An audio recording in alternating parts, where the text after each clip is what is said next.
السلام عليكم بەنامی خوای زاوە شەویستان فرە بە حاڵزانانی دارێتە نامانە خزمەتە پێ خزمەتکردەی زوانەکەی ما و واچەکانما و فەرهەنگەکە قەدیماما پێ ئاستێن میجیا وەشەویسە ئیجارەی نانە خزمەتانەی نانە تاقۆسای نانە کرماشان هەر حەزم کرد چی یاگەێنە کە داستان و شیرون و فەرادیش چەنە ڕوە درێنێن چەنە ڕۆژ دێنە چێگە ئیدیۆمێ هۆرامیمە هەنسەر و شیرون و فەرادی کە دلێوێمانە ئەگەر کەسێمە فرەزان بوو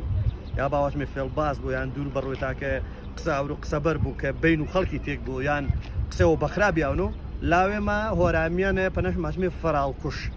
فەراڵکوش دەچێشی ئامان فەراڵکوش ئانە بێن گوایە چی تاقسانەنە فەرات خەریک و کەندەی کووەکەی بێن پیرەژەنە شاسپارێ نەرە خەبەر بەر و پێی فەرهادی کە شیرینە مردێنێ ئیچە خەبەر بەر و پێی فەرهادی شیرینە مردێنێ ئەنە بە کوڵ گرە و ئەنە باش بێ بۆشی دوور بەڕۆی تا دروەکەم و پێ فەرادی فەرال بڕۆش پەنەکەر و کە شیرینە مردێنێ وشک شووە جا پاسەش سەرامان ئینە پشتا و پەش پێ ئێمە جمەنەوە دلی هۆرامینە پێی زوانەکەی مامەنەوە ئیدیۆمە هۆرامیە کە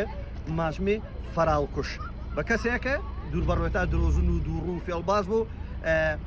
هەرسی چەماش و گرە و بەکوڵ گرەوایش بە دروێ پاسە نیشانە بوو کە ئاچی وە ڕۆژدێنە ڕاستە جا هەمێڵەوەرەنە